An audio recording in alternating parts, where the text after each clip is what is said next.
La oscuridad se apodera de la tierra. Los soldados romanos clavan brutalmente a Jesucristo en la cruz. Al cabo de 6 horas, expira.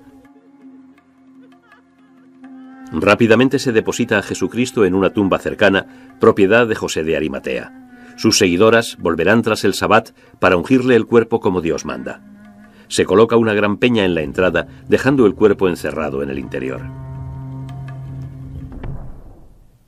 Amanecer del domingo. Las mujeres se acercan a la tumba, pero se quedan pasmadas al descubrir la peña a un lado y la tumba vacía. Existen muchos mitos y leyendas sobre el lugar de inhumación de Jesucristo y los acontecimientos que le llevaron allí.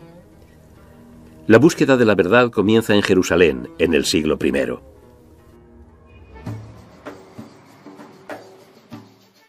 Si vas a Jerusalén hoy en día, es un auténtico remolino de cosas que ocurren al mismo tiempo, con diferentes grupos de gente con intereses diversos tratando de abordarte por la calle y especialmente durante las fiestas. Hay mucha tensión política, mucha presencia militar y todo lo demás, aunque irónicamente eso nos permite comprender mejor lo que ocurría hace 2000 años. Basta con cambiar las caras y las etiquetas y te encuentras con una situación muy similar. El centro espiritual de los hebreos durante siglos, la ciudad de Jerusalén, fue conquistada por el general romano Pompeyo en el 63 a.C. En el siglo I de la era cristiana es una metrópoli, una de las ciudades más grandes de esta parte del mundo. Sigue bajo dominio romano, pero el pueblo suspira por su libertad. Tras la llegada de los romanos, se produjeron 4 grandes rebeliones en los siguientes 200 años. De modo que algo iba mal, muy mal entre la patria judía en tanto que colonia y el imperio romano en tanto que imperio. En parte porque en la Torá, en la ley judía, la tierra pertenece a Dios y debe ser distribuida justa y equitativamente entre todos los judíos. Naturalmente, desde el punto de vista de los romanos, la tierra pertenece a ellos, puesto que se la han arrebatado. Así es la guerra. ¿Y qué problema hay? En este sentido, hay un conflicto entre el concepto judío de la justicia y el concepto romano del poder. Esta situación compleja y precaria resulta evidente entre la jerarquía política. En el año 30 de la era cristiana, la ciudad es gobernada rutinariamente por el gran sacerdote judío Caifás, que debe rendir cuentas ante el gobernador romano Poncio Pilato. Los romanos y los altos sacerdotes, concretamente el gran sacerdote y la aristocracia judía, colaboraban estrechamente. Si ocurre algo en Jerusalén que altere el orden público, se considera responsables a los sacerdotes, por lo que estos se implican a fondo en mantener las cosas lo más tranquilas posible. Y tanto ellos como el gobernador son responsables ante el emperador, lo que implica que el gobernador también desea que el gran sacerdote haga su trabajo adecuadamente y con eficacia. Nadie quiere un baño de sangre, si se puede evitar. Hay una relación compleja entre estos diferentes frenos y contrapesos del poder.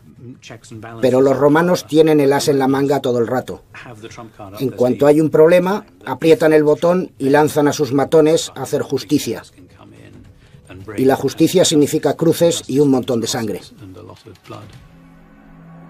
Justamente en este ambiente tan cargado, Jesucristo y un creciente número de seguidores vienen a pasar la fiesta de Pascua. La Pascua celebra el éxodo de la esclavitud en Egipto y miles de judíos suben a Jerusalén a celebrarla. Pero la excitación de los ánimos durante la fiesta suele convertirse en hostilidad hacia Roma y Caifás es el encargado de mantener la paz. Hay una gran cantidad de gente celebrando la liberación gracias al poder divino de la dominación egipcia y al mismo tiempo ven a los soldados romanos de guardia en la fortaleza Antonia y mirándoles de arriba abajo en el templo. Así que yo me imagino que la situación sería algo así. Estamos en Pascua. Nada va a salir mal en esta Pascua. Si alguno levanta la cabeza y crea problemas, lo crucificamos y ya está.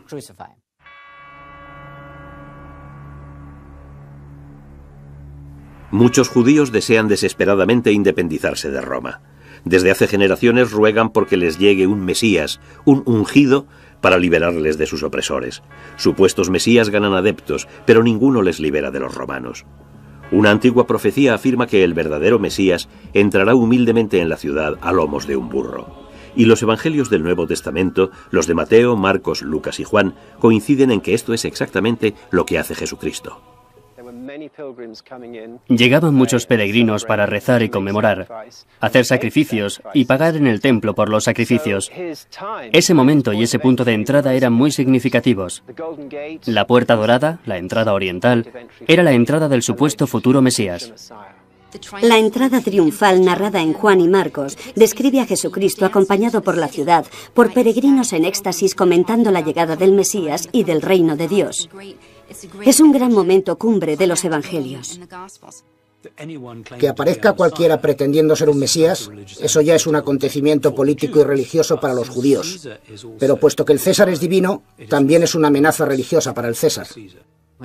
Cuando Jesucristo habla sobre el reino de Dios, está comentando en cierto sentido el aspecto que tendría el mundo si Dios se sentara en el trono del César. Y ese tipo de comentarios al César le ponen de los nervios. Sé que Jesucristo sabía que lo que estaba haciendo era peligroso. Si conocía su tradición, y estoy completamente convencido de que la conocía, sabía que la descripción que hace Job de los profetas no es muy agradable. La reputación de los profetas era la de tener vidas cortas y muertes asquerosas. Eso como mínimo. Con esta entrada tan en olor de multitudes y con su primer gesto simbólico en Jerusalén, Jesucristo declara que la antigua profecía mesiánica se está cumpliendo. Las autoridades religiosas y políticas se enrabietan. Jesucristo no debe vivir para ver otra Pascua.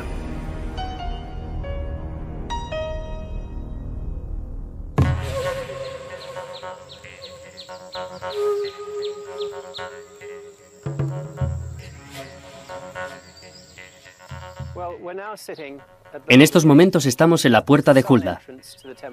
Es la entrada meridional de la colina del templo. En el siglo I los peregrinos y la gente que quería rezar en el templo tenían que entrar por aquí al recinto. Por tanto, este es el único sitio por el que podemos afirmar que pasó el Jesucristo histórico. Tras entrar en la ciudad, Jesucristo se dirige inmediatamente a la colina del templo. Se trata de un magnífico y enorme complejo. Hay zonas para rezar y tiendas a lo largo del perímetro para atender a los peregrinos. El templo es el corazón espiritual, económico y social del pueblo judío, pero Jesucristo lo ve corrupto. Lo convierte en el blanco de su segundo gesto simbólico. Quiero decir que el templo era la base del poder económico, político y religioso de los altos sacerdotes y en concreto del gran sacerdote. Cada judío tenía que entregar un impuesto anual de medio shekel, en una forma determinada, es decir, en una moneda específica, por lo que el pueblo tenía que cambiar sus diversas monedas en esa tan concreta y entregarla al templo, de modo que todo el mundo entregase exactamente lo mismo. Ese servicio lo efectuaban los cambistas, los cuales se aprovechaban de la ingenuidad de la gente para estafar. Lo que hace en el templo, tirando las mesas de los cambistas, parece en realidad una representación teatral de una parábola que afirma que todo el sistema está corrompido y que se acerca el juicio de Dios. Y Dios va a hacer algo muy novedoso, lo que induce a pensar en que lo va a hacer a través del propio Jesucristo, aunque eso no resulta inmediatamente evidente. Los gestos simbólicos de Jesucristo encarnan el mensaje radical que ha estado predicando. Muchos especialistas piensan que tiene un programa muy bien pensado. La dinámica social, política y religiosa de Jerusalén durante la Pascua convierten esta fiesta en un barril de pólvora, y Jesucristo es la cerilla que va a hacerlo estallar. Jerusalén es un polvorín. Miles de judíos, incluyendo a Jesucristo, se amontonan en la ciudad por Pascua. Los soldados romanos están en alerta. El llamativo gesto de Jesucristo en el templo amenaza la paz. Según los evangelios, es arrestado y llevado ante el gran sacerdote Caifás. El retrato que tenemos de Caifás es el de un astuto y veterano político. Es un hombre duro que está de vuelta de todo. Ha visto ir y venir revoluciones, ha visto ir y venir mesías. En lo que a él respecta, Jesucristo no es más que otro supuesto mesías, otro supuesto profeta que provoca desórdenes que van a acabar, si no tenemos cuidado, por hacer que Roma nos asiente su pesada mano. Por tanto, lo mejor es deshacerse de él de cualquier forma. En última instancia es posible imaginar a Caifás comprendiendo lo que hace Jesucristo, pero es muy peligroso. Si esta persona consigue suficientes seguidores, aunque él sea no violento, ¿la multitud que le sigue seguirá siendo no violenta? ¿Y si los romanos intentan dispersarlos, seguirán siendo no violentos? Eso es un peligro y la manera más fácil y segura de resolverlo es liquidando a Jesucristo. Caifás envía a Jesucristo ante Poncio Pilato, el gobernador romano, con la recomendación de que se le ejecute. Lo interesante de Jerusalén en los días de fiesta es que actuaba como una lente de aumento para las actividades de cualquier líder popular.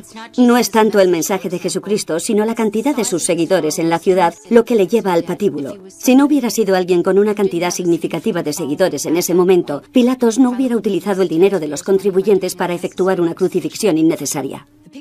El retrato de Pilato es en muchos sentidos más aburrido de lo que te esperas. Tiene que mantener la ley y el orden en la provincia, cosa bastante difícil. Y también tenía que cortarle las alas a cualquier incipiente rebelión. Por perturbar la paz, Pilato juzga a Jesucristo culpable de sedición, un crimen político, y lo condena a muerte. Pero no a cualquier muerte.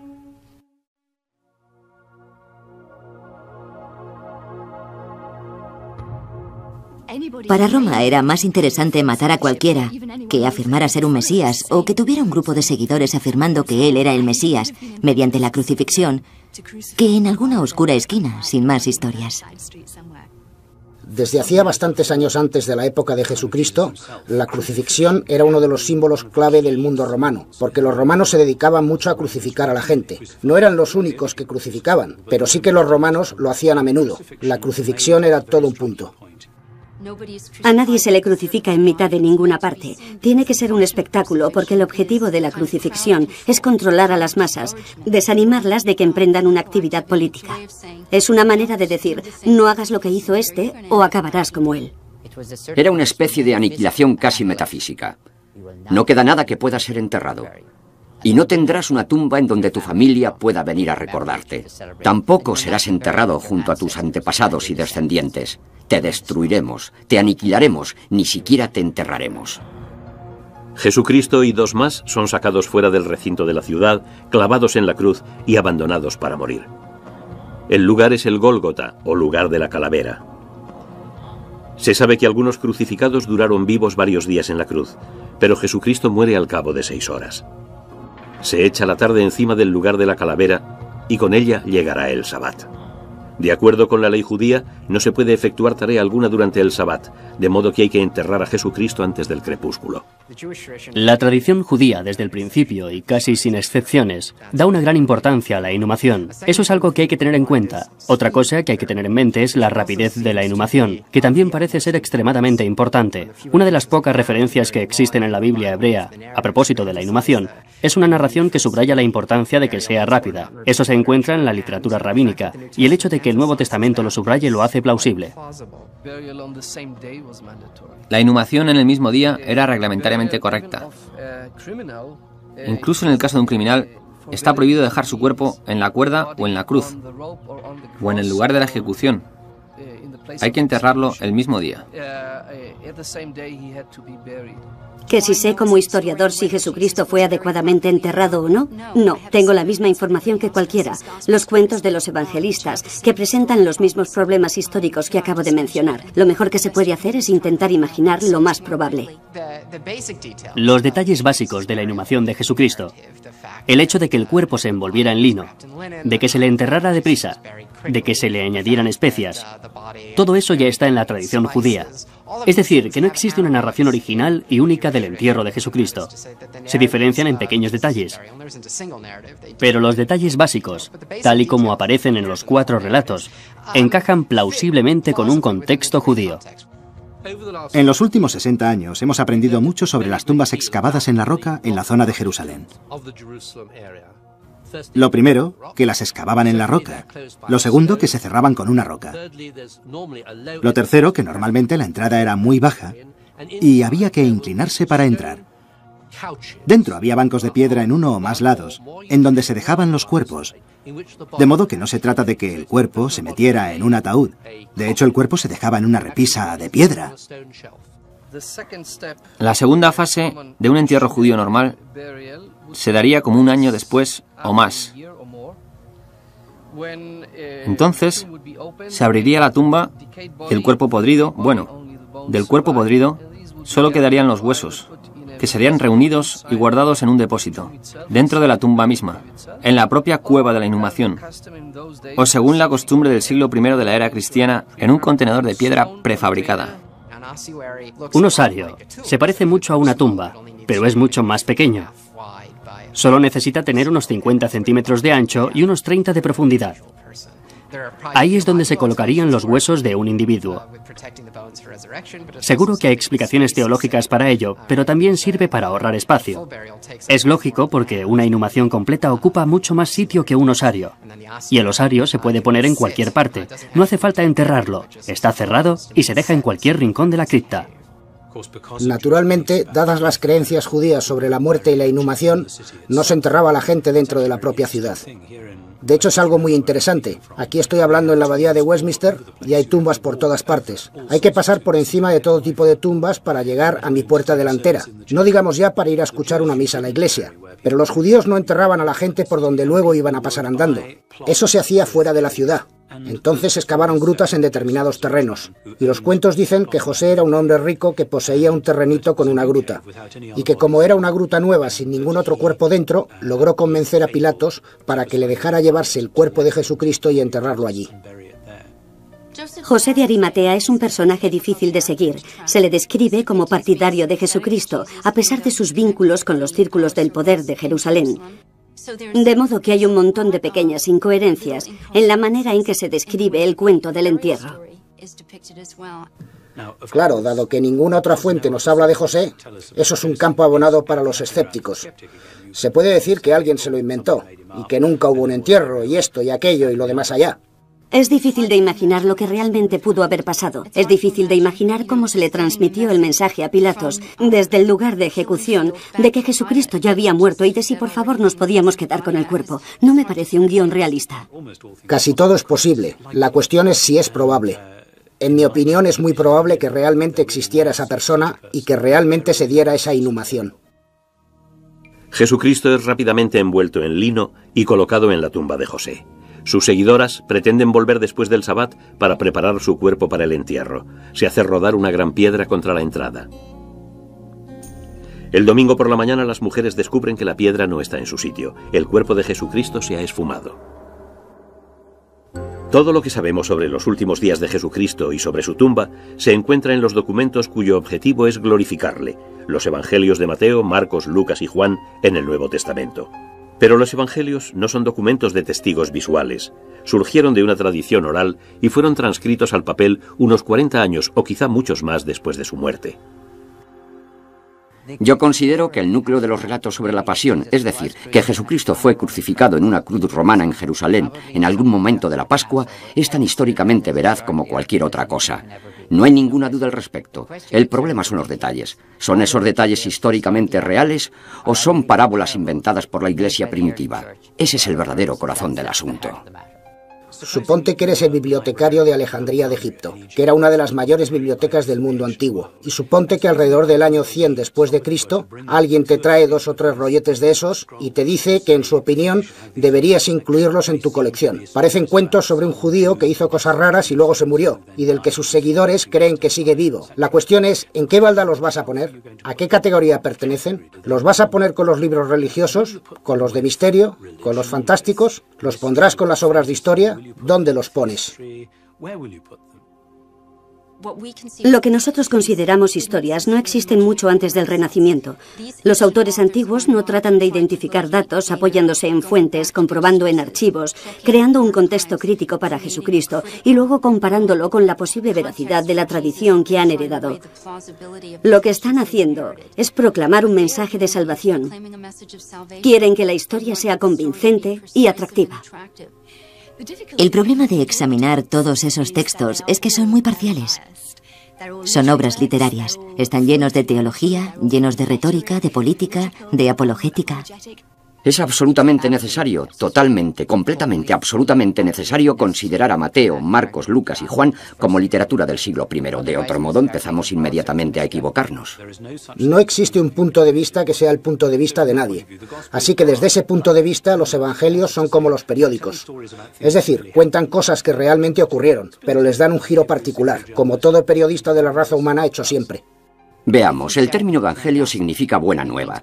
Todo escritor de evangelios admite que no está escribiendo una biografía, aunque inserte datos biográficos, que no está escribiendo historia, aunque inserte datos históricos, que no está escribiendo artículos periodísticos. Y si eso es lo que quieres, es tu problema. Yo escribo evangelios y te cuento por qué esto es una buena nueva para ti aquí y ahora. Los redactores del evangelio también escribían por razones sociales y políticas. Y cada uno se dirige a un grupo distinto de cristianos en un contexto particular, en una época concreta. Parece que se tomaron bastantes libertades con la tradición que conocían, la tradición fundamental sobre Jesucristo, pero adaptándola a las necesidades de la gente para la que escribían.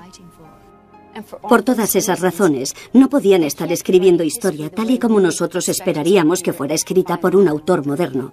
Están haciendo otra cosa, y lo verdaderamente interesante y arduo de su producción es que contiene una mezcla de ficción y realidad. Las búsquedas de la tumba se basan generalmente en los datos suministrados por los evangelios, pero las descripciones de la tumba y de su localización son, en el mejor de los casos, muy vagas. La destrucción de Jerusalén tras la rebelión antirromana del 66 después de Cristo oscurece aún más el emplazamiento de la tumba.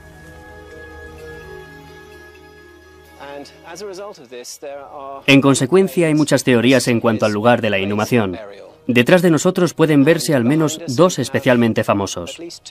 Tenemos en primer lugar la cúpula de plomo gris de la iglesia del Santo Sepulcro, y al norte está la tumba del jardín.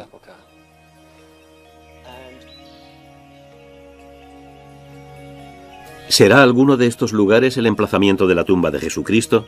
¿O existe alguna otra posibilidad más polémica?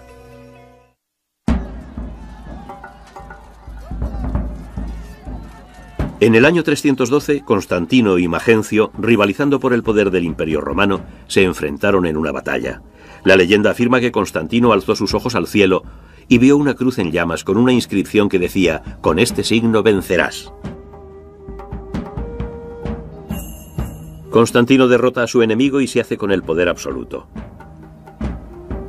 Se convierte al cristianismo, la fe a la que atribuye su victoria. Desde los tiempos de Nerón, los cristianos habían sufrido una serie de persecuciones por ser antirreligiosos y antipatriotas. Se les castiga de diversas maneras, pero fundamentalmente se les mata por diversión en los anfiteatros. La conversión de Constantino acaba con las persecuciones, convierte el cristianismo en religión estatal y promete encontrar el lugar en donde todo empezó, el sitio de la inhumación y de la resurrección. La preocupación por localizar la tumba de Jesucristo tiene más que ver con la especulación inmobiliaria en el siglo IV después de Cristo que con los acontecimientos históricos del siglo I. Constantino se convierte en 312 y su madre se marcha a Tierra Santa a hacer una gira por los lugares sagrados de los cristianos. Jerusalén se había convertido en un gran centro de peregrinación y la decisión de crear uno de estos centros era responsabilidad de las autoridades. Por lo tanto, les venía de perlas un lugar de inhumación preciso, en donde los peregrinos pudieran rezar. Entre el 325 y el 328 después de Cristo, Helena, la madre de Constantino, visita Jerusalén. Una de las leyendas sobre su peregrinación cuenta cómo encontró la Vera Cruz. Otra afirma que encontró el lugar del entierro y la resurrección. Los especialistas rechazan estas leyendas, pero creen que ciertos datos sobre la localización del Gólgota pudieron haber sobrevivido en las tradiciones orales internas del cristianismo, datos que llevaron a Constantino a cavar en un lugar concreto dentro de los muros de la ciudad. Ese lugar había sido en un primer momento una cantera. Hay que imaginar una cantera en desuso, con un montón de piedras por labrar en el centro, como se suele ver en las canteras abandonadas. Alrededor del borde de la cantera estaría el muro de la cantera. En el centro un jardincillo. Y en el muro, algunos devotos judíos habrían excavado tumbas para ellos mismos. Y luego, ante su gran sorpresa, eso es lo que cuenta en griego Eusebio, el gran comentarista, en su narración sobre el descubrimiento de la tumba. Más allá de toda esperanza, más allá de toda previsión, fue revelado el lugar de nuestra salvación. No hay ninguna duda sobre lo que esto significa. Significa el lugar en el que se dio la resurrección, y Eusebio no se extiende al respecto. Solo utiliza una palabra griega para describir la tumba, a la que ni siquiera denomina tumba. La llama antron, o sea, cueva. De lo que sí podemos estar seguros es de que la tumba que la gente de Constantino descubrió se encuentra hoy en día en el interior de la iglesia del Santo Sepulcro. Así que la pregunta es, ¿cómo supieron que esa era la buena? O sea, es la pregunta de los $64.000. Los especialistas creen hoy en día que los enviados de Constantino descubrieron una serie de tumbas judías del siglo I excavadas en la roca. Pongámoslo más difícil. ¿En qué se basaron para elegir? Nadie en absoluto lo sabe. Creo que no debemos perder de vista que el emperador dijo que tenía que hacerse así, o que el obispo de Jerusalén quiso realzar el prestigio de su ciudad y tenía muchas ganas de encontrar la tumba. Pero creo que también hay que plantearse la pregunta, ¿cómo puede una mente muy inteligente, de matrícula de honor como Eusebio, llegar a autoconvencerse? ¿Fue solo porque el emperador dijo que haya una tumba? A mí me parece que desde el siglo I el lugar de la crucifixión pudo quedar olvidado durante siglos, pero cuando el emperador o la madre del emperador llega y dice que quieren construir una magnífica basílica sobre el emplazamiento de la tumba, no vas y le replicas, perdone Alteza, pero es que no sabemos dónde fue. Por supuesto, vas a decir algo. Creo que lo más probable es que hubiera grafitis o inscripciones grabadas en la roca por fuera, o quizá incluso por dentro de la tumba. El tipo de inscripciones que se suelen encontrar normalmente en las primitivas tumbas cristianas. En este caso habría algo parecido a la gran frase griega, Cristo se ha alzado, o Jesucristo está aquí. Por razones desconocidas, los agentes de Constantino señalan una tumba como objeto de veneración. En ese momento lo que ocurrió fue que sus ingenieros cortaron y se deshicieron de todo el muro, dejando un simple cubo de piedra que contenía la tumba identificada como la de Jesucristo. El cubo exento es entonces convertido en sepulcro y rodeado por un edículo, palabra de origen latino que significa pequeño edificio. Constantino ordena que se construya un majestuoso complejo eclesial en ese lugar y en el 336 después de Cristo la iglesia del Santo Sepulcro queda consagrada. Una gran rotonda protege el edículo y en el patio adyacente la roca del Gólgota se deja en su lugar con una réplica de la cruz plantada en la cima. La iglesia permanece intacta durante 7 siglos hasta los desastrosos acontecimientos de 1009. El califa fatimí de Egipto, Al-Hakim, en mi opinión, simplemente se volvió loco y ordenó la destrucción de todas las iglesias cristianas de sus dominios, y muy particularmente la destrucción de la iglesia del Santo Sepulcro de Jerusalén. De hecho, se supone que sus ingenieros quitaron el cubo. Nadie sabe a ciencia cierta cuánto cortaron, pero es muy posible que después de eso solo quedará el suelo y algunos trocitos de las paredes originales. Jerusalén fue conquistada muchas veces a lo largo de su larga y sangrienta historia. Los musulmanes tomaron la ciudad en 638 después de Cristo, pero los cristianos aún pudieron seguir con sus peregrinaciones. Más tarde, bajo el gobierno de los turcos selyúcidas, esas visitas fueron prohibidas. En consecuencia, en 1095, el Papa Urbano II inicia la primera cruzada, cuyo objetivo es reconquistar los lugares sagrados cristianos, y el principal de ellos es la tumba de Jesucristo. Cuando los cruzados llegaron a Jerusalén en julio de 1099, no existía una iglesia, tal y como ahora lo entendemos, en el emplazamiento del Santo Sepulcro. Había un patio rodeado de sepulcros. En menos de 50 años, los cruzados lograron uno de los conceptos arquitectónicos más asombrosos de la historia, porque decidieron juntar bajo el mismo techo el lugar de la muerte de Jesucristo y el de su resurrección. Los cruzados reconstruyeron el edículo y supervisaron la construcción de una gigantesca basílica en el solar del complejo de Constantino. La reconstrucción de la iglesia del Santo Sepulcro se terminó en 1169. En la entrada se encuentra la piedra del ungido, en donde se cree que Jesucristo fue depositado tras ser descendido de la cruz. A la derecha, 18 escalones conducen a la capilla del Gólgota y al altar de la cruz.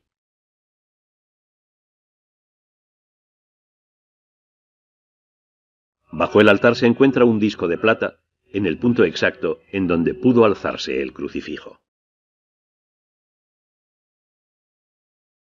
Debajo de la rotonda está el edículo.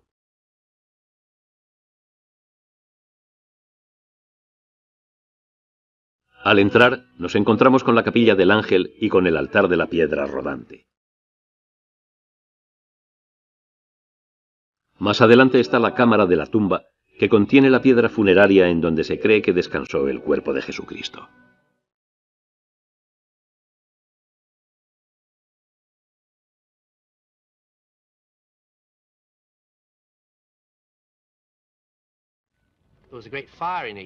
En 1808 hubo un gran incendio. La estructura que protege la tumba quedó dañada por el fuego y hubo que cambiar una gran parte de ella. Un fraile griego anotó con gran detalle todo lo que vio. De estas notas se deduce claramente que las paredes de piedra labrada de la tumba tenían unos 4 codos de altura.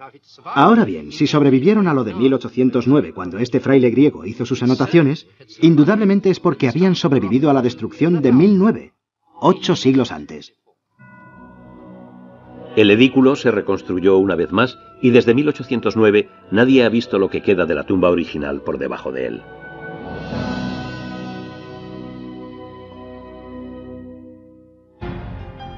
Durante casi 1000 años la iglesia del Santo Sepulcro se mantuvo erguida y orgullosa. Pero en la profundidad de la tierra, bajo sus sagrados sepulcros, algo ha caído en el olvido, algo que poca gente y aún menos cámaras han visto nunca. La iglesia del Santo Sepulcro se construyó sobre lo que Constantino el Grande creía que era el lugar de la crucifixión y de la resurrección. En el nivel inferior se encuentra la capilla de Santa Elena. Lo más notable de esta antigua capilla es lo que se halla detrás de esta puerta moderna. Síganme. Este estrecho pasillo conduce a una serie de enormes cavernas. Las paredes de piedra atestiguan claramente que este lugar se empleó antiguamente como cantera. No supimos que todo esto existía hasta hace 25 años, cuando el Santo Sepulcro fue restaurado y se abrió toda esta zona.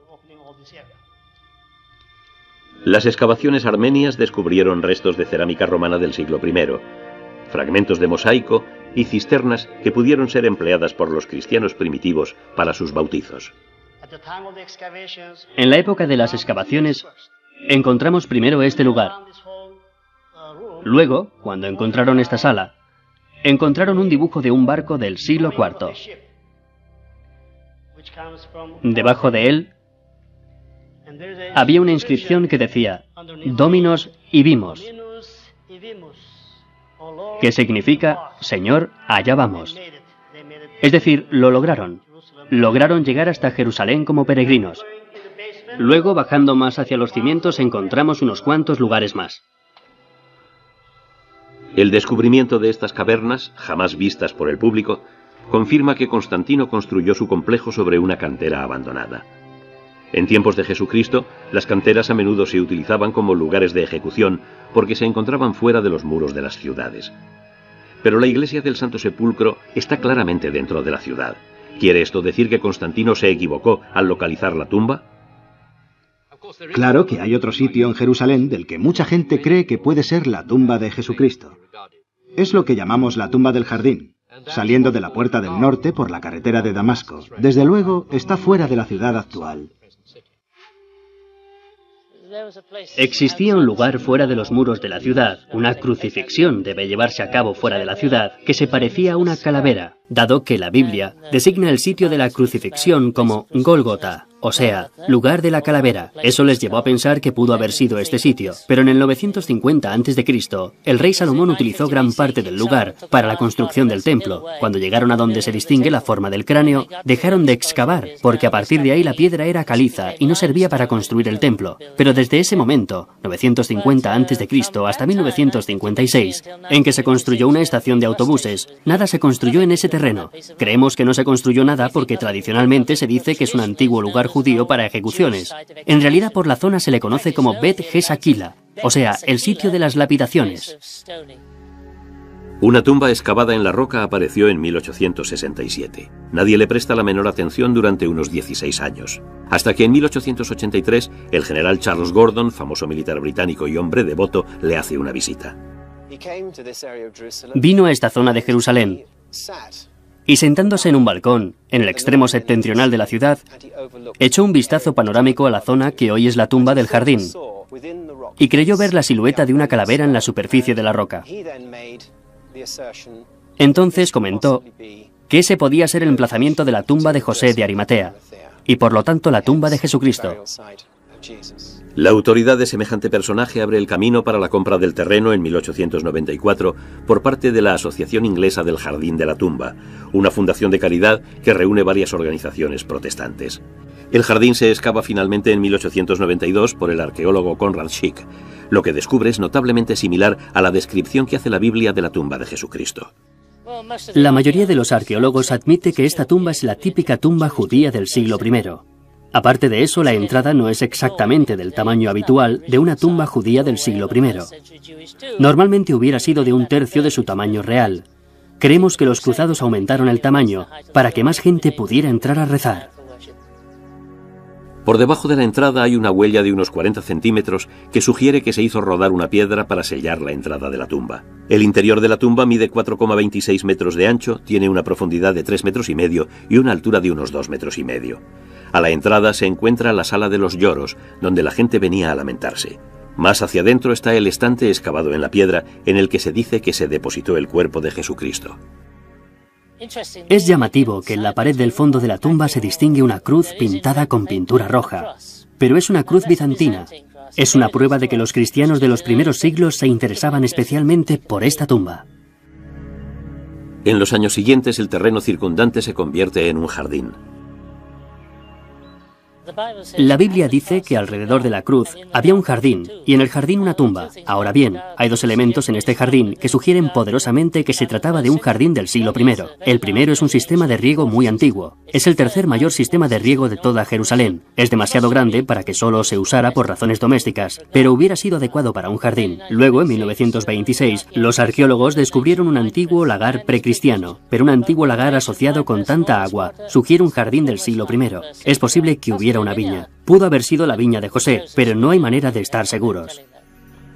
Los cristianos empezaron a peregrinar al jardín de la tumba. En la época actual recibe 250.000 visitantes anuales. En su mayor parte, son peregrinos cristianos que quieren recordar los fundamentos de su fe cristiana. Creo que ha llegado a haber gente de hasta 40 o 50 naciones, o grupos lingüísticos, reunida en este lugar. El jardín de la tumba es el auténtico lugar al que hay que llevar a la gente para enseñarles el aspecto de una tumba del siglo I, según se describe en el Evangelio de San Marcos. Aquí se puede ver cómo eran. Yo visité el jardín de la tumba en 2 o 3 ocasiones. De hecho, tengo algunos amigos ingleses que suelen ir allí a trabajar como voluntarios. Es muy bonito, es muy interesante, está muy bien arreglado. Es la típica tumba que nos encantaría que hubiera tenido Jesucristo. Está en un jardín, es tranquila, silenciosa. Puedes ir y casi sentir que está ocurriendo algo en tu presencia. A mí me parece que lo del jardín de la tumba es el último grito. No creo que ese lugar tenga una gran antigüedad, ni se sostenga sobre una gran tradición. Creo que la tradición es muy importante a la hora de identificar sitios, pero es posible que ambos estén equivocados. Los ambiguos datos de los evangelios constituyen toda la documentación escrita que se tiene sobre la tumba de Jesucristo. Hay quien cree que describen el jardín de la tumba, otros que ésta se encuentra en la iglesia del Santo Sepulcro. Aún así hay quienes adoptan una actitud más provocativa. Antes de debatir sobre la tumba de Jesucristo, hay que debatir sobre la inhumación de Jesucristo. Y la cuestión es cómo se enterró a Jesucristo y si efectivamente se le enterró. Por una parte parece una pregunta obvia, o sea, vamos a leer los evangelios. José de Arimatea entierra a Jesús. Bueno, pues ¿cuál es el problema? Por otra parte, a Poncio Pilatos no le interesaría que un delincuente fuera enterrado como Dios manda, porque buena parte del mensaje de la crucifixión es desanimarte. Lo mejor que puedo imaginar es que los romanos lo bajaran de la cruz y lo enterraran en una fosa común con una ración de cal, o en el peor de los casos, que lo dejaran colgado en la cruz, porque eso era lo que los romanos pretendían mediante la crucifixión. Te dejaban en la cruz para que se cebaran contigo las aves carroñeras y los perros. Encaja muy bien con la sensibilidad judía el que una fiesta de primera importancia, como es el sábat, se dijera que no podían dejar que eso les ocurriera a esos cuerpos. Es que es el sábat, es un día sagrado, así que tenemos que bajar esos cuerpos. Es una historia extraña, y siempre es posible que alguien diga que es tan extraña que es irreal. Tan posible como que alguien diga que es tan extraña que por eso es real.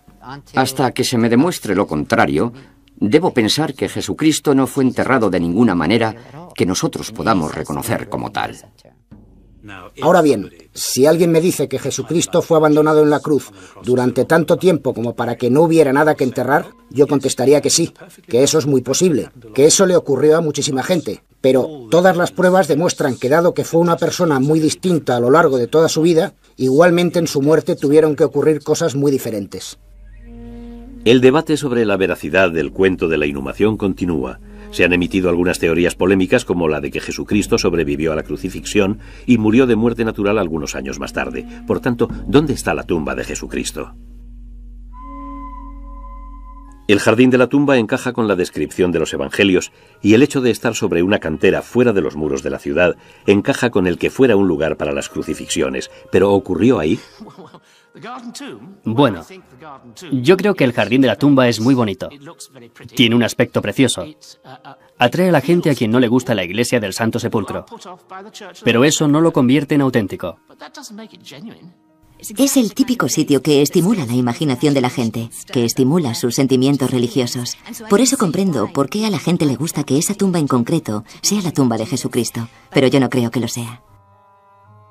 Yo, personalmente, no creo que haya ninguna prueba arqueológica o histórica que demuestre que esa es la auténtica tumba. Ahora se discute sobre la edad de esa tumba. Mucha gente afirma que es una tumba de la segunda época del templo y que por lo tanto pudo ser la tumba de José de Arimatea. Pero los arqueólogos israelíes la fechan mucho antes. Desde luego que hay un emplazamiento funerario, pero todas las características relativas al labrado de la piedra señalan hacia una época tardía de la Edad de Hierro. Así que desde un punto de vista especializado, esto no encaja en absoluto con el lugar de inhumación de Jesucristo. Creo que me gustaría subrayar que estamos aquí para que la gente reflexione sobre la muerte, la inhumación y la resurrección de Jesucristo. Por eso creemos que está ahí. Constantino declaró que la iglesia del Santo Sepulcro era el auténtico emplazamiento de la tumba de Jesucristo, pero esa conclusión se basaba en una leyenda local. En la iglesia del Santo Sepulcro notas una sensación de poder, de misterio y de espanto, que en mi opinión es más auténtica que todo lo que han dicho los evangelios. Si existe la menor posibilidad de vincular un lugar actual con la tumba de Jesucristo, yo preferiría que fuera el Santo Sepulcro. Toda ciudad, pero sobre todo Jerusalén, es una entidad dinámica. No paraba de crecer y al extenderse, en algún momento dado, tuvo que llegar hasta el cementerio, por lo que éste tuvo que ser trasladado para que la gente pudiera seguir extendiendo la ciudad. Esto al menos nos da una indicación de que hubo tumbas relativamente cerca de la ciudad. En cuanto se agregaron más casas, hubo que separar a los muertos de los vivos.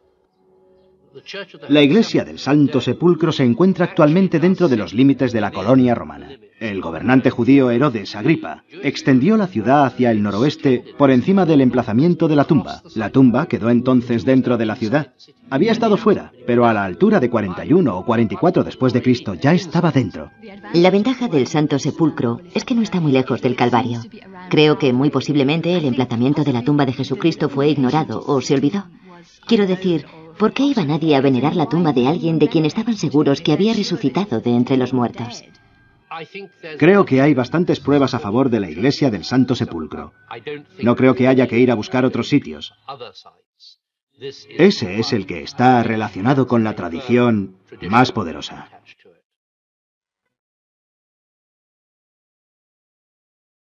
La polémica domina la búsqueda de la tumba de Jesucristo. Es posible que los teólogos afirmen que el lugar en sí mismo no es importante, que es la fe lo que cuenta. Pero para muchos, el emplazamiento tiene una importancia inmensa.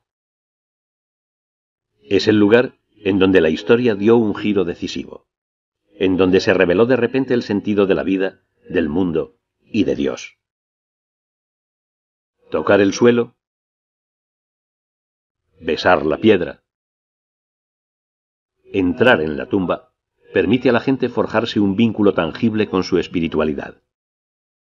Pero al cabo de 2000 años no existe prueba alguna en cuanto a la existencia o localización de la tumba de Jesucristo. En última instancia, la resolución del misterio es una expresión de la fe. Y es la fe lo que enriquece nuestras vidas.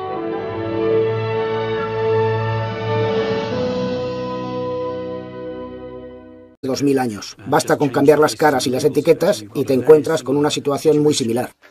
El centro espiritual de los hebreos durante siglos, la ciudad de Jerusalén, fue conquistada por el general romano Pompeyo en el 63 a.C. En el siglo I de la era cristiana es una metrópoli, una de las ciudades más grandes de esta parte del mundo. Sigue bajo dominio romano, pero el pueblo suspira por su libertad. Tras la llegada de los romanos, se produjeron 4 grandes rebeliones en los siguientes 200 años. De modo que algo iba mal, muy mal entre la patria judía en tanto que colonia y el imperio romano en tanto que imperio. En parte porque en la Torá, en la ley judía, la tierra pertenece a Dios y debe ser distribuida justa y equitativamente entre todos los judíos. Naturalmente, desde el punto de vista de los romanos, la tierra pertenece a ellos, puesto que se la han arrebatado. Así es la guerra. ¿Y qué problema hay? En este sentido, hay un conflicto entre el concepto judío de la justicia y el concepto romano del poder. Esta situación compleja y precaria resulta evidente entre la jerarquía política. En el año 30 de la era cristiana, la ciudad es gobernada rutinariamente por el gran sacerdote judío Caifás, que debe rendir cuentas ante el gobernador romano Poncio Pilato. Los romanos y los altos sacerdotes, concretamente el gran sacerdote y la aristocracia judía, colaboraban estrechamente. Si ocurre algo en Jerusalén que altere el orden público, se considera responsables a los sacerdotes, por lo que estos se implican a fondo en mantener las cosas lo más tranquilas posible. Y tanto ellos como el gobernador son responsables ante el emperador, lo que implica que el gobernador también desea que el gran sacerdote haga su trabajo adecuadamente y con eficacia. Nadie quiere un baño de sangre si se puede evitar. Hay una relación compleja entre estos diferentes frenos y contrapesos del poder. Pero los romanos tienen el as en la manga todo el rato. En cuanto hay un problema, aprietan el botón y lanzan a sus matones a hacer justicia. Y la justicia significa cruces y un montón de sangre. Justamente en este ambiente tan cargado, Jesucristo y un creciente número de seguidores vienen a pasar la fiesta de Pascua. La Pascua celebra el éxodo de la esclavitud en Egipto y miles de judíos suben a Jerusalén a celebrarla. Pero la excitación de los ánimos durante la fiesta suele convertirse en hostilidad hacia Roma y Caifás es el encargado de mantener la paz.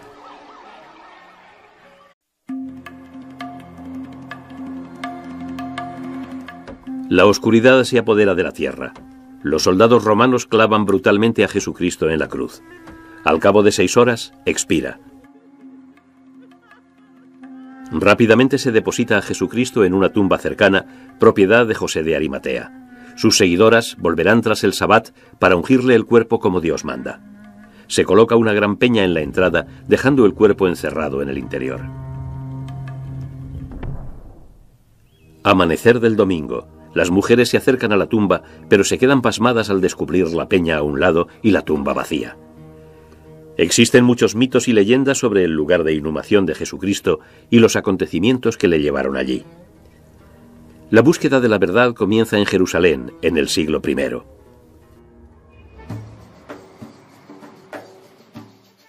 Si vas a Jerusalén hoy en día, es un auténtico remolino de cosas que ocurren al mismo tiempo, con diferentes grupos de gente con intereses diversos tratando de abordarte por la calle y especialmente durante las fiestas. Hay mucha tensión política, mucha presencia militar y todo lo demás, aunque irónicamente eso nos permite comprender mejor lo que ocurría hace...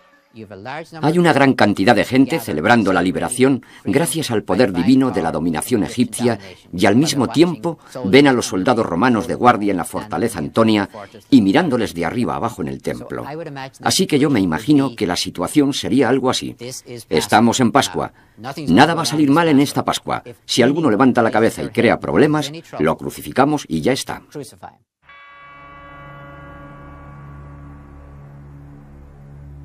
Muchos judíos desean desesperadamente independizarse de Roma. Desde hace generaciones ruegan porque les llegue un Mesías, un ungido, para liberarles de sus opresores. Supuestos Mesías ganan adeptos, pero ninguno les libera de los romanos. Una antigua profecía afirma que el verdadero Mesías entrará humildemente en la ciudad a lomos de un burro. Y los evangelios del Nuevo Testamento, los de Mateo, Marcos, Lucas y Juan, coinciden en que esto es exactamente lo que hace Jesucristo. Llegaban muchos peregrinos para rezar y conmemorar, hacer sacrificios y pagar en el templo por los sacrificios. Ese momento y ese punto de entrada eran muy significativos. La puerta dorada, la entrada oriental, era la entrada del supuesto futuro Mesías. La entrada triunfal narrada en Juan y Marcos describe a Jesucristo acompañado por la ciudad, por peregrinos en éxtasis comentando la llegada del Mesías y del reino de Dios. Es un gran momento cumbre de los evangelios. Que aparezca cualquiera pretendiendo ser un Mesías, eso ya es un acontecimiento político y religioso para los judíos. Pero puesto que el César es divino, también es una amenaza religiosa para el César. Cuando Jesucristo habla sobre el reino de Dios, está comentando en cierto sentido el aspecto que tendría el mundo si Dios se sentara en el trono del César. Y ese tipo de comentarios al César le ponen de los nervios. Sé que Jesucristo sabía que lo que estaba haciendo era peligroso. Si conocía su tradición, y estoy completamente convencido de que la conocía, sabía que la descripción que hace Job de los profetas no es muy agradable. La reputación de los profetas era la de tener vidas cortas y muertes asquerosas. Eso como mínimo. Con esta entrada tan en olor de multitudes y con su primer gesto simbólico en Jerusalén, Jesucristo declara que la antigua profecía mesiánica se está cumpliendo. Las autoridades religiosas y políticas se enrabietan. Jesucristo no debe vivir para ver otra Pascua.